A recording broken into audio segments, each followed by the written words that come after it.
Hello दोस्तों, आज हम लोग देखने वाले हैं class 10th history chapter number 2 जिसका नाम है समाजवाद एवं साम्यवाद। आज हम लोग इस चैप्टर से मोस्ट वीवीआई ऑब्जेक्टिव क्वेश्चन करने वाले हैं जो कि 2024 में पूरा पूछने की संभावना है। तो आइए स्टार्ट, ज़्यादा टाइम ना लेते हुए आगे सेशन को आगे बढ़ाते हैं। तो पहला क्वेश्चन है, वैज्ञानिक समाजवाद का जनक किसे माना जाता है? ऑप्शन नंबर ए में है Saint Simon, B Charles Fourier, number C Louis Blanc और option number D Karl Marx को। तो इसका राइट आंसर है ऑप्शन नंबर डी, जो कि कार्ल मार्क्स जी हैं, कार्ल मार्क्स। अगला क्वेश्चन कह रहा है 1917 की रूसी क्रांति के समय किस जार का शासनकाल था? 1917 में रूसी क्रांति जो हुआ था उस समय जो जार था, जार कहते हैं रूस के सम्राट को जार कहते हैं, तो जार था उसका नाम क्या था? तो उसका नाम था जार निकोलस तृतीय। उसका नाम क्या था? जार निकोलस तृतीय उसका नाम था। Option number D, czar Nicholas तृतीय। ठीक है, आइए अगला क्वेश्चन पे चलते हैं हम लोग। अगला क्वेश्चन कह रहा है क्वेश्चन नंबर 3 कि कोल खोज की योजना किसने आरंभ की थी? कोल खोज की जो योजना थी वो किसने आरंभ की थी? तो ये आरंभ की थी स्टालिन ने। कौन आरंभ किया था? तो स्टालिन ने आरंभ किया था। ठीक है, अगला क्वेश्चन कह रहे हैं, अगला क्वेश्चन बोल रहा है कि 1917 की रूसी क्रांति का तत्कालीन कारण क्या था? 1917 में जो रूस के याद रखिएगा, 1917 में रूस में दो क्रांति हुआ था। एक मार्च अप्रैल में हुआ था और एक अक्टूबर नवंबर में हुआ था। तो अक्टूबर नवंबर वाला जो क्रांति था उसको मतलब बोल्शेविक क्रांति भी कहते हैं। तो इस फिलहाल ये क्वेश्चन कह रहा है 1917 की रूसी क्रांति का तत्कालीन कारण क्या था? ऑप्शन नंबर ए में कह रहा है जार का निरंकुश शासन, मतलब जो वहाँ का सम्राट था उसका मतलब शासन प्रणाली मतलब अपने मन से निरंकुश तरीके से चलाना। और ऑप्शन नंबर बी में कह रहा है प्रथम विश्व युद्ध में रूस की पराजय। ऑप्शन नंबर सी में कह रहा है राष्ट्रपुतीन की भूमिका। ये राष्ट्रपुतीन जो था ना एक भ्रष्ट पादरी था। पादरी जैसे हिंदू धर्म में पूजा पाठ करवाने वाले को पंडित जी कहते हैं, पंडित कहते हैं, ब्राह्मण कहते हैं। ईसाई मुस्लिम धर्म में उसको क्या कहते हैं, मौलाना कहते हैं। और उसी ईसाई धर्म में मतलब पादरी कहा जाता है। तो राष्ट्रपुतीन जो था एक भ्रष्ट पादरी था। तो इसका जो मतलब भ्रष्ट पादरी राष्ट्रपुतीन था, इसका भूमिका मतलब ये बहुत ख़राब भूमिका निभा रहा था समाज में, या किसानों का असंतोषजनक। तो इसका सही जवाब हो जाएगा ऑप्शन नंबर बी, प्रथम विश्व युद्ध में रूस की पराजय हो गई थी। प्रथम विश्व युद्ध में रूस हार चुका था। अगला नंबर क्वेश्चन कह रहा है क्वेश्चन नंबर 5, साम्यवाद घोषणा पत्र के लेखक कौन है? तो साम्यवाद घोषणा पत्र के लेखक कार्ल मार्क्स जी हैं। कौन है? Karl Marx. साम्यवादी घोषणा पत्र के लेखक कार्ल मार्क्स हैं। ऑप्शन नंबर क्वेश्चन अगला क्वेश्चन कह रहा है बोल्शेविक क्रांति का नेतृत्व किसने किया था? जो बोल्शेविक क्रांति था उसका नेतृत्व किसने किया था? करेंसी ने किया था, ट्राटस्की ने किया था, लेनिन ने किया था, या स्टालिन ने किया था? तो क्वेश्चन नंबर 6 का सही जवाब हो जाएगा लेनिन ने किया था। ऑप्शन नंबर सी, बोल्शेविक क्रांति का नेतृत्व कौन किया था? तो लेनिन ने किया था। अगला क्वेश्चन नंबर 7 कह रहा है विश्व में साम्यवादी शासन की स्थापना सर्वप्रथम किस देश में हुई थी? विश्व में साम्यवादी शासन की स्थापना सर्वप्रथम किस देश में हुई थी? ऑप्शन नंबर ए में कह रहा है रूस में, ऑप्शन नंबर बी कह रहा है जर्मनी में, ऑप्शन नंबर सी में कह रहा है चेकोस्लोवाकिया में, और ऑप्शन नंबर डी में कह रहा है पोलैंड में। तो पहला साम्यवादी शासन का स्थापना रूस में हुआ था। ऑप्शन नंबर ए, रूस में हुआ था। ठीक है, और अगला क्वेश्चन कह रहा है वर्जिन सवायाल उपन्यास के लेखक कौन है? वर्जिन सवायाल उपन्यास के लेखक कौन है? तो इसका इवान तुर्गनेव थे। इसका राइटर जो हैं वो इवान तुर्गनेव हैं। ठीक है, अगला क्वेश्चन, चार्टिस्ट आंदोलन जो हुआ था वो कहाँ हुआ था? चार्टिस्ट आंदोलन ये ब्रिटेन में हुआ था। कहाँ हुआ था? ब्रिटेन में। चार्टिस्ट आंदोलन जो था ये ब्रिटेन में हुआ था। ऑप्शन नंबर ए सही जवाब है, हो जाएगा इसका। अगला क्वेश्चन कह रहा है नवंबर 1917 की रूसी क्रांति के बाद स्थापित सरकार का प्रधान कौन था? तो अक्टूबर नवंबर की जो क्रांति हुई थी 1917 में रूस में, उसके बाद जो वहाँ पे शासन करने के लिए आए थे वो लेनिन आए थे। लेनिन आए थे, ऑप्शन नंबर बी लेनिन जी इसका आंसर हो जाएगा। अगला क्वेश्चन कह रहा है विश्व में साम्यवादी शासन की स्थापना सर्वप्रथम किस देश में हुई थी। ये क्वेश्चन दोबारा रिपीट हो गया है, अभी इसका आंसर बताएं। ऑप्शन नंबर ए रूस में हुआ था। ठीक है, अगला क्वेश्चन की बात करें। समाजवाद शब्द का प्रयोग पहली बार किस वर्ष हुआ था। समाजवाद शब्द का प्रयोग पहली बार किस वर्ष हुआ था।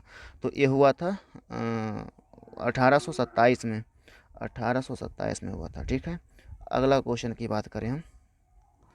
क्वेश्चन नंबर 13 कह रहा है कि 1917 की पहली रूसी क्रांति को किस नाम से जाना जाता है। तो बताए थे मार्च की क्रांति, इसका इसमें हो जाएगा मार्च की क्रांति। पहला क्रांति जो था मतलब मार्च अप्रैल की क्रांति, तो मतलब इसमें मार्च की क्रांति ऑप्शन में है, तो मार्च की क्रांति हो जाएगा। ठीक है, अगला क्वेश्चन की बात करें हम तो 17 नवंबर 1917 की बोल्शेविक क्रांति, 17 नवंबर 1917 को बोल्शेविक क्रांति का नेतृत्व किसने किया था। तो ये लेनिन ने किया था। कौन किया था? लेनिन ने किया था। ऑप्शन नंबर बी सही जवाब, ऑप्शन नंबर बी हो जाएगा, लेनिन ने। ठीक है, अगला क्वेश्चन कह रहा है माँ उपन्यास के लेखक कौन है। माँ उपन्यास के लेखक कौन है। तो ये गोर्की हैं। कौन है? गोर्की। ऑप्शन नंबर सी इसका गोर्की हो जाएगा, सॉरी सी गोर्की। अगला क्वेश्चन की बात करें हम, काम के आधार पर संवैधानिक अधिकार का रूप सबसे पहले कहाँ मिला था। काम के आधार पर संवैधानिक अधिकार का रूप सबसे पहले कहाँ मिला था। तो ये मिला था रूस में। अभी जिसको रूस कहते हैं ना, पहले मतलब ये सोवियत संघ के नाम से जाना जाता था। पहले ये सोवियत संघ के नाम से जाना जाता था। बात ये है ना कि सोवियत संघ जो था वो मतलब पहले बहुत बड़ा था, अभी भी मतलब रूस बड़ा ही है, 2 नंबर पे वही आता है क्षेत्रफल की दृष्टि से। तो ये मतलब 15 भागों में टूट गया, मतलब जो और सबसे बड़ा भाग जो है ना वो भी रूस कहलाता है, तो सबका सम्मिलित सोवियत संघ कहलाता था। तो काम के आधार पर सबसे पहला जो संवैधानिक अधिकार मिला वो सोवियत संघ में मिला था, जो भी वर्तमान रूस के नाम से प्रसिद्ध है। अगला क्वेश्चन की बात करें तो अगला क्वेश्चन कह रहा है अप्रैल थीसिस किसने तैयार किया था। अप्रैल थीसिस किसने तैयार किया था। तो ये लेनिन ने किया था। अप्रैल थीसिस लेनिन ने तैयार किया था। ऑप्शन नंबर ए सही जवाब हो जाएगा इसका। अगला क्वेश्चन की बात करें, कार्ल मार्क्स ने किसके साथ मिलकर कम्युनिस्ट घोषणा पत्र प्रकाशित किया था। कार्ल मार्क्स ने किसके साथ मिलकर कम्युनिस्ट घोषणा पत्र प्रकाशित किया था। तो इसका सही जवाब क्या हो जाएगा? ऑप्शन नंबर सी एंजिल्स ने, एंजिल्स के साथ मिलकर ये कम्युनिस्ट घोषणा पत्र तैयार किया था। इसका सही जवाब ऑप्शन नंबर सी सही जवाब हो जाएगा। अगला क्वेश्चन की बात करें हम तो फ्रांसीसी समाजवाद के विकास का जन्मदाता कौन है। फ्रांस में जो समाजवाद का विकास हुआ था उसका जन्मदाता कौन है। तो उसका जन्मदाता हो जाएगा Saint Simon. Option number D Saint Simon. ठीक है, अगला क्वेश्चन की बात करें तो मजदूर दिवस कब मनाया जाता है। ये तो सबको पता होगा मजदूर दिवस कब मनाया जाता है। तो ये 1 अप्रैल को मनाया जाता है। कब मनाया जाता है? 1 अप्रैल को मनाया जाता है। इसका सही जवाब ऑप्शन नंबर बी 1 अप्रैल हो जाएगा। अगला क्वेश्चन की बात करें हम, रूठ के सम्राट को क्या कहा जाता है। इसका हम जिक्र ऊपर में क्वेश्चन में ही कर चुके थे। रूस के सम्राट को जार कहा जाता है। रूस को सम्राट को जार कहते हैं। अगला क्वेश्चन की बात करें हम, नई आर्थिक नीति कब लागू हुआ था। नई आर्थिक नीति जो था वो कब लागू हुआ था। रूस की बात कर रहा है। रूस में नई आर्थिक, रूस छूट गया, रूस में नई आर्थिक नीति कब लागू हुआ था। तो ये 1921 में हुआ था। कब हुआ था? 1921 में। ऑप्शन नंबर ए सही जवाब हो जाएगा इसका। अगला क्वेश्चन की बात करें हम तो समाजवादी दर्शन किस पर बल देता है। समाजवादी दर्शन जो थे वो किस पे बल देते थे। तो वो देते थे आर्थिक रूप से सब समान हो, आर्थिक समानता पर बल देते थे। किस पे देते थे? आर्थिक समानता पे वो बल देते थे कि आर्थिक रूप से सब समान हो। अगला क्वेश्चन की बात करें तो अगला क्वेश्चन कह रहा है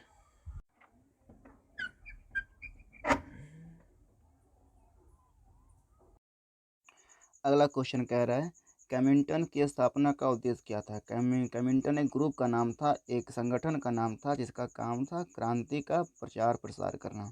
इसका काम क्या था? क्रांति का प्रचार प्रसार करना। तो इसका सही जवाब ऑप्शन नंबर बी हो जाएगा, क्रांति का प्रचार प्रसार करना। अगला क्वेश्चन कह रहा है दास कैपिटल की रचयिता कौन है? दास कैपिटल की रचना किसने की थी? अगला क्वेश्चन यही कह रहा है कि दास कैपिटल किसने लिखा? तो दास कैपिटल कार्ल मार्क्स ही लिखे थे। दास कैपिटल की रचयिता कार्ल मार्क्स हैं। अगला क्वेश्चन कह रहा है कार्ल मार्क्स का जन्म किस वर्ष हुआ था? तो कार्ल मार्क्स का जन्म 1818 में जर्मनी में हुआ था। कार्ल मार्क्स का जन्म 1818, ऑप्शन नंबर बी जर्मनी हो जाएगा। अगला क्वेश्चन की बात करें हम, लेनिन ने ब्रेस्ट लियोवक्स की संधि किस राष्ट्र के साथ किया था? तो ये किए थे जर्मनी के साथ, ऑप्शन नंबर सी जर्मनी के साथ किए थे। अगला क्वेश्चन की बात करें हम, तो समाजवादियों का बाइबिल किसे कहा जाता है? समाजवादियों का बाइबिल किसे कहा जाता है? तो ये दास कैपिटल को कहा जाता है। समाजवादियों का बाइबिल दास कैपिटल को कहा जाता है। अगला क्वेश्चन की बात करें हम, जार निकोलस तृतीय की पत्नी जरीना, जार निकोलस जो था रूस का सम्राट जार निकोलस तृतीय, उसकी पत्नी का नाम जरीना था। और यही पूछ रहा है कि यह किस देश का था? तो ये ऑस्ट्रिया का था। कहाँ का था? Austria, option number C Austria. अगला क्वेश्चन की बात करें हम लोग, राष्ट्रपुतिन कौन था? तो राष्ट्रपुतिन जो था एक भ्रष्ट पादरी था। राष्ट्रपुतिन एक भ्रष्ट पादरी था। इसका सही जवाब ऑप्शन नंबर ए एक भ्रष्ट पादरी था। अगला क्वेश्चन की बात करें हम, लेनिन की मृत्यु कब हुई थी? तो लेनिन की मृत्यु 1924 में हुआ था। ऑप्शन नंबर डी सही जवाब। अगला क्वेश्चन की बात करें हम लोग, बोल्शेविक क्रांति कब हुआ था? तो अक्टूबर नवंबर की क्रांति 1917 में जो हुआ था उसी को बोल्शेविक क्रांति कहते हैं। तो नवंबर की क्रांति को बोल्शेविक क्रांति कहते हैं। ऑप्शन नंबर बी सही जवाब हो जाएगा इसका। अगला क्वेश्चन की बात करें हम, समाजवादी शासन का पहला प्रयोग कहाँ हुआ था? साम्यवादी शासन का पहला प्रयोग कहाँ हुआ था? तो ये रूस में हुआ था। साम्यवादी शासन का पहला प्रयोग रूस में हुआ था। ऑप्शन नंबर ए सही जवाब हो जाएगा। अगला क्वेश्चन की बात करें हम, निम्नलिखित में कौन यूरोपियन समाजवादी नहीं थे? समाजवादी नहीं थे, यूरोपियन समाजवादी कौन नहीं थे? ऑप्शन नंबर ए में है लुई बला, बी में है सेंट साइमन, सी में है कार्ल मार्क्स और डी में है रॉबर्ट ओवन। तो इसका सही जवाब हो जाएगा कार्ल मार्क्स। कार्ल मार्क्स जो थे वो यूरोपियन समाजवादी नहीं थे। ऑप्शन नंबर सी सही जवाब हो जाएगा। अगला क्वेश्चन की बात करें, चेका क्या था? तो चेका जो था, चेका एक पुलिस दस्ता था। जो आप लोग पढ़िएगा इसके बारे में तो पता चलेगा। अगर हम उस पर भी अगर हम बोलना स्टार्ट करेंगे तो ये ऑब्जेक्टिव का सेशन है और लेट हो जाएगा, मतलब वीडियो लंबा लंबा होना स्टार्ट हो जाएगा। तो चेका क्या था? चेका एक पुलिस दास्ता था। अगला क्वेश्चन की बात करें, क्वेश्चन नंबर 36 की बात करें हम, तो कम्युनिस्ट मैनिफेस्टो का प्रकाशन किस वर्ष हुआ था? अगला क्वेश्चन की बात करें हम, तो कम्युनिस्ट मैनिफेस्टो का प्रकाशन 1848 में हुआ था। कब हुआ था? 1848 में कम्युनिस्ट मैनिफेस्टो का प्रकाशन हुआ था। ठीक है। अगला क्वेश्चन की बात करें हम, लाल सेना का गठन किसने किया था? लाल सेना का गठन किसने किया था? तो ये ट्राटस्की ने किया था। किसने किया था? ट्राटस्की। ऑप्शन नंबर सी सही जवाब हो जाएगा। अगला क्वेश्चन की बात करें हम, रूस में कृषक दास प्रथा का अंत कब हुआ था? रूस में जो कृषक दास प्रथा था उसका अंत कब हुआ? तो उसका अंत 1861 में हुआ था। कब हुआ था? 1861 में। सही जवाब ऑप्शन नंबर ए हो जाएगा 1861। ठीक है।